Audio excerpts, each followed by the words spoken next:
ത്രിയേക ദൈവത്തിൻ്റെ വലിയ തിരുനാമത്തിന് മഹത്വമുണ്ടായിരിക്കട്ടെ. ഭാഗ്യവചനധാര ശ്രവിക്കുന്ന എല്ലാ സഹോദരങ്ങൾക്കും കർത്താവായ യേശുക്രിസ്തുവിൻ്റെ ധന്യനാമത്തിൽ സ്നേഹവന്ദനം.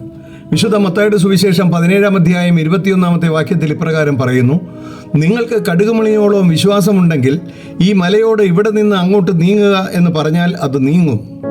നിങ്ങൾക്ക് ഒന്നും അസാധ്യമാകുകയുമില്ല. ഇതിനെ തുടർന്ന് മറ്റൊരു മുന്നറിയിപ്പും കൂടി യേശു നൽകുന്നുണ്ട്. എങ്കിലും പ്രാർത്ഥനയാലും ഉപവാസത്താലും അല്ലാതെ ഈ ജാതി നീങ്ങിപ്പോകുന്നില്ല എന്ന് ഞാൻ സത്യമായിട്ട് നിങ്ങളോട് പറയുന്നു എന്ന് പറഞ്ഞു. പ്രിയമുള്ളവരെ, പ്രാർത്ഥനയാലും ഉപവാസത്താലും ജീവിക്കുന്ന വ്യക്തികൾക്കാണ് ഇതുപോലെയുള്ള കാര്യങ്ങൾ സാധ്യമാകുന്നത്. ഈ വേദവാക്യത്തിൻ്റെ പശ്ചാത്തലം നമുക്ക് സുപരിചിതമാണ്. വിശുദ്ധ മത്തായിയുടെ സുവിശേഷം 17-ാം അധ്യായത്തിൻ്റെ 14 മുതലുള്ള വാക്യത്തിൽ ഇപ്രകാരം രേഖപ്പെടുത്തിയിരിക്കുന്നു: അവർ പുരുഷാരത്തിൻ്റെ അടുക്കൽ വന്നാറെ ഒരു മനുഷ്യൻ വന്ന് യേശുവിൻ്റെ മുമ്പാകെ മുട്ടുകുത്തി, കർത്താവേ, എൻ്റെ മകനോട് കരുണയുണ്ടാകണമേ. അവൻ ചന്ദ്രരോഗം പിടിച്ച് പലപ്പോഴും തീയിലും പലപ്പോഴും വെള്ളത്തിലും വീണ് വല്ലാത്ത കഷ്ടത്തിലായി പോകുന്നു. ഞാൻ അവനെ നിന്റെ ശിഷ്യന്മാരുടെ അടുക്കൽ കൊണ്ടുവന്നു, എന്നാൽ സൗഖ്യം വരുത്തുവാൻ അവർക്ക് കഴിഞ്ഞില്ല എന്ന് പറഞ്ഞു. അവനെ എൻ്റെ അടുക്കൽ കൊണ്ടുവരുവീൻ, യേശു പറഞ്ഞു. യേശു ഭൂതത്തെ ശാസിച്ചു, അതവനെ വിട്ടുപോയി. ബാലന് ആ നാഴിക മുതൽ സൗഖ്യം വന്നു. പിന്നെ ശിഷ്യന്മാർ സ്വകാര്യമായി യേശുവിൻ്റെ അടുക്കൽ വന്നു. ഞങ്ങൾക്ക് അതിനെ പുറത്താക്കി കൂടാഞ്ഞത് എന്ത് എന്ന് ചോദിച്ചു. യേശു അവരോട്, നിങ്ങളുടെ അല്പവിശ്വാസം നിമിത്തമത്രേ. വിശുദ്ധ മത്തായിയുടെ സുവിശേഷം 17-ാം അധ്യായത്തിൻ്റെ 14 മുതൽ 20 വരെയുള്ള വാക്യങ്ങൾ വായിക്കുമ്പോൾ ഈ കാര്യങ്ങൾ വ്യക്തമായിട്ട് നമുക്ക് മനസ്സിലാകും. പ്രിയമുള്ളവരെ, ഒരിക്കൽ ശ്രീബുദ്ധനോട് തൻ്റെ അനുയായികൾ ചോദിച്ചു, അങ്ങ് എപ്പോഴും പ്രാർത്ഥിച്ചിട്ട് എന്ത് ഗുണമാണ് ലഭിക്കുന്നത്? എന്ത് പ്രയോജനമാണുള്ളത്? ബുദ്ധൻ പറഞ്ഞു, ഞാൻ പ്രാർത്ഥിക്കുന്നത് കൊണ്ട് എനിക്കുള്ളത് പലതും നഷ്ടപ്പെടുകയാണ് എന്ന് ഞാൻ അറിയുന്നു. അതിൽ ഞാൻ ആനന്ദിക്കുകയാണ്. അപ്പോൾ അനുയായികൾക്ക് അത്ഭുതമായി. അവർ ചോദിച്ചു, അതെന്താണ് എന്ന് ഞങ്ങൾക്ക് മനസ്സിലായില്ലല്ലോ. ബുദ്ധൻ പറഞ്ഞു, ഞാൻ പ്രാർത്ഥിക്കുന്നത് വഴിയായി എന്നിലുള്ള സമ്പത്തിനോടുള്ള ആഗ്രഹം കുറയുന്നു, സുഖകരമായ ജീവിതത്തോടുള്ള ആഗ്രഹം കുറയുന്നു, എന്നിലുള്ള ദേഷ്യം, വാശി, വെറുപ്പ്, കോപം, മറ്റുള്ളവരെ കുറ്റം പറയുന്ന സ്വഭാവം, ഇവയെല്ലാം കുറഞ്ഞു കുറഞ്ഞു വരികയാണ്. അതുപോലെ പ്രതികാര മനോഭാവവും എന്നിൽ നിന്ന് കുറഞ്ഞു വരുന്നു. ഇതെല്ലാം എന്നിൽ നിന്ന് ഇല്ലാതായിക്കൊണ്ടിരിക്കുകയാണ്. ഇത് ആണ് പ്രാർത്ഥനയിലൂടെ എനിക്ക് നഷ്ടമാകുന്നത്. ഈ വക മനോഭാവങ്ങൾ എന്നിൽ കുറഞ്ഞു വരുന്നത് കൊണ്ട് ഞാൻ വളരെയധികം സന്തോഷിക്കുന്നു.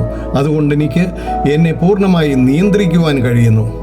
ദൈവത്തിൻ്റെ ആഗ്രഹങ്ങൾ എന്നിലൂടെ നിറവേറ്റുവാൻ എനിക്ക് സാധിക്കുന്നു. അതാണ് എൻ്റെ ജീവിതത്തിലെ ഏറ്റവും വലിയ സന്തോഷം.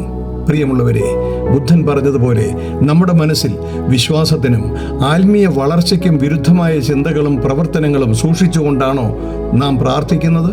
അതോ അത് നമ്മുടെ മനസ്സിൽ നിന്ന് നിർമ്മാർജ്ജനം ചെയ്ത് വിശ്വാസത്തിൽ ഉറച്ച് ദൈവ ഇഷ്ടമനുസരിച്ച് പ്രവർത്തിക്കുവാനുള്ള ഉദ്ദേശത്തോടു കൂടിയാണോ പ്രാർത്ഥിക്കുന്നത് എന്ന് നാം തിരിച്ചറിയേണ്ടത് ആവശ്യമാണ്. പ്രാർത്ഥനയിലൂടെ നമ്മളുടെ മനസ്സിലുള്ള ദുഷിച്ച ചിന്തകളെയും ആശകളെയും ആഗ്രഹങ്ങളെയും പ്രവർത്തനങ്ങളെയും നമ്മുടെ മനസ്സിൽ നിന്ന് ഓരോന്നായി വെറുത്തുപേക്ഷിച്ചെങ്കിൽ മാത്രമേ വിശുദ്ധിയുള്ള ജീവിതം നയിക്കുവാൻ സാധിക്കൂ. അല്ല എങ്കിൽ യെശയ്യാ പ്രവാചകന്റെ പുസ്തകം 1-ാം അധ്യായം 15-ാമത്തെ വാക്യത്തിൽ കർത്താവ് പറയുന്നു, നിങ്ങൾ എത്ര പ്രാർത്ഥിച്ചാലും ഞാൻ നിങ്ങളുടെ മുൻപിൽ നിന്ന് എൻ്റെ മുഖം മറച്ചു കളയും. നിങ്ങളുടെ പ്രാർത്ഥന ഞാൻ കേൾക്കുകയില്ല, കാരണം നിങ്ങളുടെ കരങ്ങൾ രക്തപങ്കിലമാണ്. നിങ്ങളെ കഴുകി വെടിപ്പാക്കുവീൻ. നിങ്ങളുടെ പ്രവൃത്തികളുടെ ദോഷത്തെ എൻ്റെ കൺമുമ്പിൽ നിന്ന് നീക്കിക്കളവീൻ. തിന്മ ചെയ്യുന്നത് മതിയാക്കുവീൻ. നന്മ ചെയ്യാൻ പഠിപ്പീൻ. ന്യായം അന്വേഷിപ്പീൻ. കരങ്ങൾ എന്ന സൂചന ഇവിടെ നൽകുന്നത് നമ്മുടെ പ്രവൃത്തികളെയാണ്. നമ്മുടെ പ്രവൃത്തികൾ ദൈവഹിതത്തിന് വിരുദ്ധമായിട്ടുള്ളതാണ് എങ്കിൽ നമ്മളിൽ ആത്മീയ വളർച്ചയ്ക്ക് എതിരായിട്ടുള്ള എല്ലാ ചിന്തകളും നമ്മുടെ മനസ്സിൽ സൂക്ഷിച്ചിരിക്കുന്നു എന്നാണ് അർത്ഥം. അങ്ങനെയെങ്കിൽ നാം എത്ര പ്രാർത്ഥിച്ചാലും ദൈവം കേൾക്കുകയില്ല എന്ന് തന്നെയാണ് യെശയ്യാ പ്രവാചകനിലൂടെ ദൈവം നമ്മോട് ആഹ്വാനം ചെയ്യുന്നത്.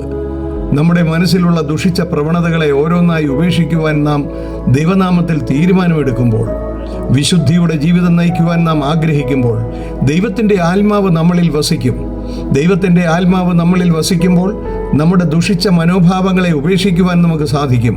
ഗലാത്യലേഖനം 5-ാം അധ്യായം 17 മുതലുള്ള വാക്യങ്ങളിൽ പറയുന്നത് പോലെ, ജഡാഭിലാഷം ആത്മാവിനും ആത്മാഭിലാഷം ജഡത്തിനും വിരോധമായിരിക്കുന്നു. നിങ്ങൾ ഇച്ഛിക്കുന്നത് ചെയ്യാതെ വണ്ണം അവ തമ്മിൽ പ്രതികൂലമല്ലോ. ജഡത്തിൻ്റെ പ്രവൃത്തികളോ ദുർനടപ്പ്, അശുദ്ധി, ദുഷ്കാമം, വിഗ്രഹാരാധന, ആഭിചാരം, പക, പിണക്കം, ജാരശങ്ക, ക്രോധം, ശാഠ്യം, ദ്വന്ദ്വപക്ഷം, ഭിന്നത, അസൂയ, മദ്യപാനം, വെറിക്കൂത്ത് മുതലായവ എന്ന് തെളിവാകുന്നു. ഈ വക പ്രവർത്തിക്കുന്നവർ ദൈവരാജ്യം അവകാശമാക്കുകയില്ല എന്ന് ഞാൻ മുമ്പേ പറഞ്ഞതുപോലെ ഇപ്പോഴും നിങ്ങളോട് മുൻകൂട്ടി പറയുന്നു. അതെല്ലാം വെറുത്തുപേക്ഷിച്ച് ഗലാത്യ ലേഖനം 5-ാം അധ്യായം 22-ാം വാക്യത്തിൽ പറയുന്നത് പോലെ ആത്മാവിൻ്റെ ഫലങ്ങളായ സ്നേഹം, സന്തോഷം, സമാധാനം, ദീർഘക്ഷമ, ദയ, പരോപകാരം, വിശ്വസ്തത, സൗമ്യത, ഇന്ദ്രിയജയം എന്നിങ്ങനെ ആത്മാവിൻ്റെ ഫലങ്ങളാൽ നിറഞ്ഞ് ദൈവരാജ്യത്തിന് യോഗ്യതയുള്ളവരായി ജീവിക്കുവാൻ തക്കവണ്ണം ദൈവം നമ്മളെ എല്ലാവരെയും അനുഗ്രഹിക്കട്ടെ എന്ന് പ്രാർത്ഥിക്കുന്നു. നന്ദി, നമസ്കാരം.